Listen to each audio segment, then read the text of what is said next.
Tom Morantz. We are joined by Tom Hunt. He is the Vice President of the Riverside Unified School District. And so I'd like to speak with you about an issue still on the minds of many, and that's the Vergara decision. It came out in June of 2014. In that case, the court held that California's teacher tenure, teacher dismissal rules were unconstitutional. That was a decision that has rocked the education institution. We're now several months out. What's your sense of where we are today?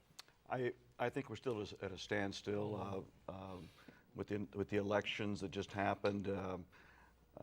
Torkelson will still be in his position. I don't think he'll change much. What was interesting about that election, if I may, Tom Torkelson, the incumbent. Thank you. Yeah, the incumbent. And he was one that was perceived as opposed to Vergara. His opponent, also a Democrat, Marshall Tuck, was seen as supportive of Vergara. In other states, when it was kind of reform versus status quo, reform candidates won. But in our state, the status quo candidate won. What do you think happened there? Oh, I just think there was a lot of focus on that particular race where there was, and obviously there was because there was more money spent on that race than the governor's race. Absolutely right. And so people just, the poor turnout. There was a strong turnout for him. I don't believe Californians are quite educated as they should be on this issue. What it really means about teacher tenure, that we are only one of 4 states in the United States that gives tenure to teachers after 2 years. 2 years. And so let's understand what that means. Literally, after it becomes 18 months or even 16 months because of notice 16, provisions, a teacher who, let's say, he or she got the bachelor's, then got a master's, so they're 23 after the master's, and then they, at the age of, 24 and a half, they get a notice, you have tenure for the rest of your life. Or do they? Well, they do. They essentially have tenure after that, and that's fine. And I hope most of them work out just great. But there is a percentage, and even in the Vergara case, that when the CTA testified, when asked how many ineffectual teachers do you think they are, and they said between 1% to 3%. And the court turned that on them. Yes, it did. Turned it on them because what the court said is, well, that means there's 8,200 teachers that are ineffective. That's 8,200 too many.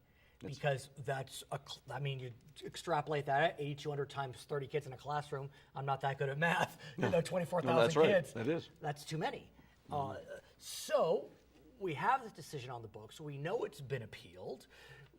What happens now? I mean, there was some view that if Mr. Torkelson was not successful in his reelection, that Mr. Tuck would have been less willing to appeal or more willing to negotiate to try to fix what's seen as ineffective teacher tenure, teacher dismissal rules. But here we are.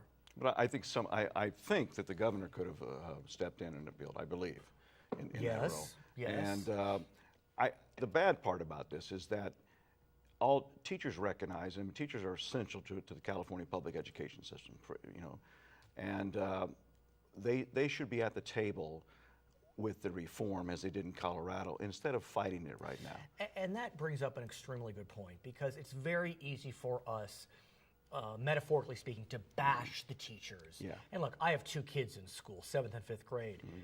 I mean, I think public school teachers, private school teachers, whatever teacher you are, remarkable human beings and individuals. Right. They literally are tap dancing 200 days a year to keep these kids focused and functioning, and I honor them. Yet, here we are, and they have become a punching bag. And I'm wondering if that's fair. It's fair to the point that the Sacramento-based CTA will not give up the point. They will not recognize that this small percentage of ineffectual teachers are dragging everything else down. Teachers dislike ineffectual teachers because they get that child the next year, and he or she is not prepared for their next level. And what's remarkable to me about the CTA position is, as well as anyone, we have a very robust initiative system. In the last decade, Governor Schwarzenegger put on the ballot a teacher tenure reform provision that did go down to defeat, but a lot of folks felt it was more because of him and not so much the provision. I mean, this could be put back on the ballot, and it could eliminate teacher tenure, and it could pass. And that's not good. And that's not good, No. But yet you would think that possibility being held out there would be enough to at least get some reform. I think as people begin to understand Vergara better, and it becomes part of the lexicon of California's discussions over the water cooler. Perhaps that'll Right. happen.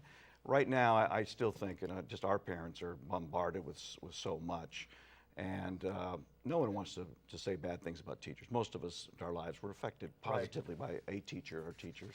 So, but we have to do something about it. We know that that it is extremely difficult, Brad, to rid ourselves of a poor teacher.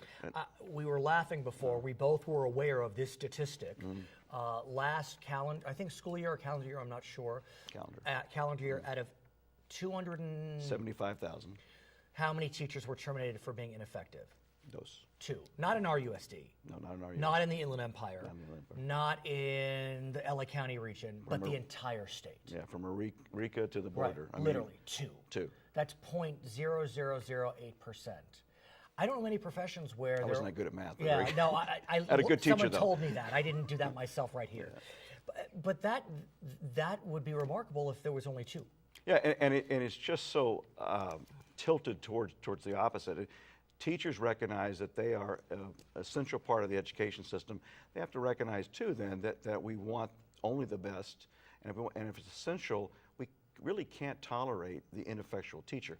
The studies that were done in the Vergara case brought out, too, that ineffectual teachers, if you took the bottom 5%, let's say, and you replace them with just average teachers, not exceptional, just average, the difference they can make in a lifetime's earning to that student is $50,000. So if the CTA on the witness stand said that they said 1.5% to 3% of teachers are ineffectual, if you took the 3%, and I had to write my math down, but it comes out to about $11.5 billion that in lifetime earning.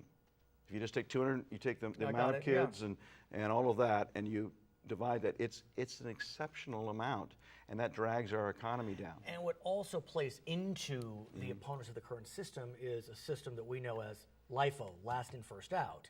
So what happens is when you do need to have layoffs under the current system, the teachers who have been teaching the shortest amount of time are fired.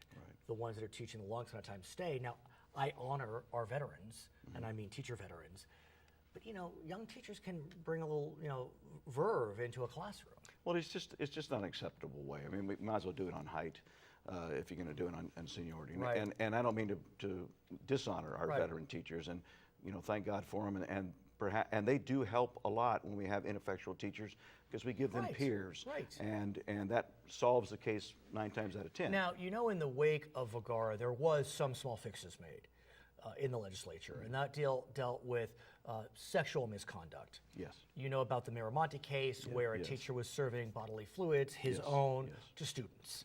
That teacher will receive a 25-year sentence, but a $40,000 payout from the school district. I don't even know what to say.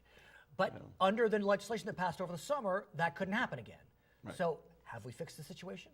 No, you've addressed the very most egregious and really unacceptable and almost unmentionable type of individual who could have done. He just had access to children and would have been a bad egg anywhere. But we need to invite the teachers. Need to be at the table and together with the administration and their teachers union, do what Colorado did recently and come up with an effective, equitable system that takes into consideration, this is what we should always take into consideration, is it good for the child? So we have a new legislature. The Democrats lost a few seats in the legislature. Presuming, could that bring some momentum behind it? Not, there's some Democrats that support reform and some Republicans that don't, but do you think that could change the calculation? I don't know, but I was talking to our friend, Assemblyman Jose Medina, this past weekend, and he was telling me about the assemblywoman that was just elected, and she will head the Education Committee, and she's a former teacher. So it could happen. And he talked about how level-headed she is and could bring... You'll come back? I'd love to. His name is Tom Hunt, Vice President of RUSD. I'm Brad Palmer. It's California Edition.